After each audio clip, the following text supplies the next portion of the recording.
అందరికీ నమస్కారం. కేంద్ర ప్రభుత్వం కరువు కాటకాలలో ఉన్నప్పుడు గ్రామాలలో ప్రజలు ఇబ్బంది పడకూడదని అప్పటి యూపీఏ ప్రభుత్వం గ్రామీణ ఉపాధి హామీ పథకాన్ని తీసుకురావడం జరిగింది. దాన్ని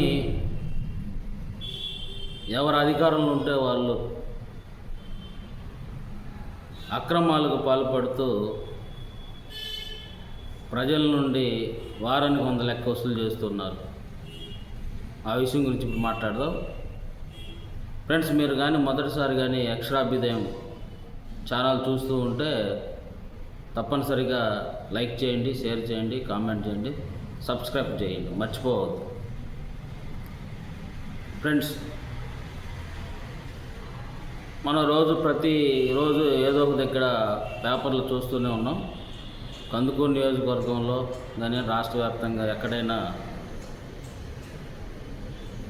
జాతీయ మహాత్మా గాంధీ జాతీయ గ్రామీణ ఉపాధి హామీ పథకాన్ని ఇప్పుడు విపిజి రామ్జీ ఉపాధి హామీ పథకంగా మార్చి దాన్ని ఇప్పుడు కేంద్ర ప్రభుత్వం కొత్త పథకం తీసుకురావడం జరిగింది. అయితే ఈ గ్రామాలలో ఉపాధి హామీ పనులు జరిగేటప్పుడు ప్రజల నుండి ఎవరైతే అధికారులు ఉంటారో వాళ్ళు వారానికి 100 రూపాయల లెక్క వసూలు చేస్తున్నారనే సంగతి ప్రతి ప్రభుత్వం మారినప్పుడల్లా ఎవరైతే ఆ గ్రామంలో రాజకీయ పార్టీ నాయకుడు ఉంటాడో లేదా ఉపాధి హామీ ఏపీఓ కానివ్వండి, ఫీల్డ్ అసిస్టెంట్ కానివ్వండి, ఈ ప్రతి వారం 100 రూపాయలు వసూలు చేస్తున్నారని గుసగుసలు మనకి నొస్తూ ఉన్నాయి.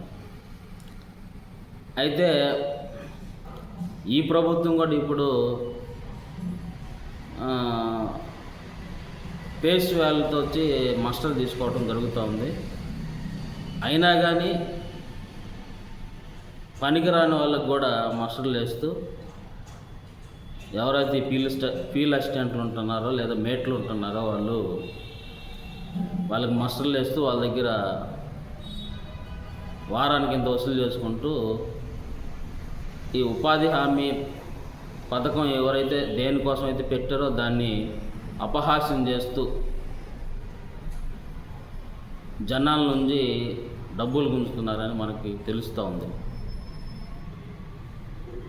ఈ మధ్య మనం ఒక పేపర్లో చూసాం, వారానికి 100 కొట్టు నీకు పని చూపిస్తాం అనే శీర్షికతో రావటం జరిగింది. అది వాస్తవమే, మనం చూస్తూ ఉన్నాం. ఎక్కడో దగ్గర నేను కూడా వింటూనే ఉన్నాను. ఉపాధి హామీ పనుల్లో ప్రజల నుంచి 100 వసూలు చేసుకుంటూ వాళ్ళు చేయాల్సిన పని కంటే తక్కువ చేస్తున్న ఫీల్డ్ అసిస్టెంట్ కానీ, టెక్నికల్ అసిస్టెంట్ కానీ, ఏపీఓలు కానీ కొలతల్లో తేడా చూపిస్తూ ఈ గ్రామాల్లో జరిగేటువంటి ఉపాధి హామీలో భారీ అవకతవకలు జరుగుతూ ఉన్నాయి. అది వాస్తవమే. అది ఏ ప్రభుత్వం ఉన్నా సరే, వైసీపీ ఉందా, టీడీపీ ఉందా, ఇంకో ప్రభుత్వం ఉన్నా కానీ గ్రామీణ ఉపాధి హామీ పథకంలో అవకతవకలు జరుగుతూ ఉన్నాయి. స్వచ్ఛంగా ఇది జరుగుతూ ఉంది. ఎవరైనా సరే జరగటం లేదని చెప్పగలరా? కాబట్టి దీన్ని నివారించడంలో అధికారులు తీవ్ర వైఫల్యం చెందుతున్నారు.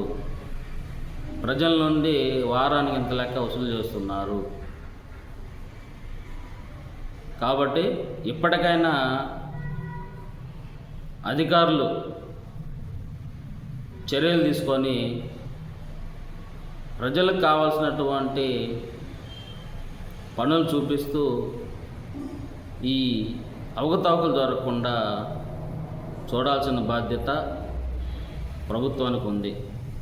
అదేవిధంగా ఈ గ్రామీణ ఉపాధి హామీ పథకంలో ఏదైతే ఉందో పనులు చేసే టైంలో వాళ్ళ దగ్గర ఉండాల్సినటువంటి ఏ సౌకర్యం కూడా వాళ్ళకు ఉండటం లేదు. వాళ్ళు పనిచేసేటప్పుడు టెంట్లు వేయటం కానివ్వండి, చిన్నపిల్లలు ఉంటే ఆయాన్ని పెట్టడం కానివ్వండి, మంచినీళ్ళ సదుపాయం కానివ్వండి, అదేవిధంగా ప్రథమ శిక్ష సంబంధించినటువంటి కిట్లు కానివ్వండి, లేదా కార్మికులకు సంబంధించి వాళ్ళకి ఏదన్నా చలకపర్లు కానివ్వండి, గడ్డపర్లు కానివ్వండి ఇవ్వటం లేదు. కానీ గవర్నమెంట్ నుండి వచ్చేటువంటి ఈ డబ్బులన్నీ ఏమవుతున్నాయి? ఏపీఓ తింటున్నాడా, లేక ఫీల్డ్ అసిస్టెంట్ తింటున్నాడా, లేక ఆ గ్రామానికి సంబంధించి అధికార పార్టీ నాయకుడు ఎవడైతే వాళ్ళు తింటున్నారా అనేది మనకు తెలియాల్సి ఉంది.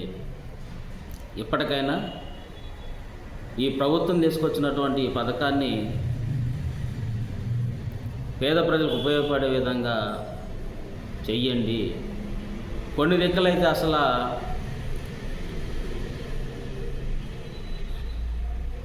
ఈ ఉపాధి హామీ కూలీల ద్వారా చేయాల్సిన పనులు కూడా కొన్ని దిక్కులు జేసీపీలతో చేపిస్తూ ఆ రకంగా మసకలు వేసుకుంటూ లోకల్ నాయకులు కానివ్వండి, ఫీల్డ్ అసిస్టెంట్లు కానీ, ఏపీఓ కానీ లాభపడుతున్నారు. కాబట్టి ఈ యొక్క పథకాన్ని అధికారులు పకడ్బందీగా నిర్వహించాలా. అదేవిధంగా అధికారులు కానివ్వండి, ఎమ్మెల్యేలు కానివ్వండి, సర్పంచులు కానివ్వండి, దీనిపైన దృష్టి పెట్టి అవకతవకలు జరగకుండా చర్యలు తీసుకోవాలని ప్రజలు కోరుకుంటున్నారు.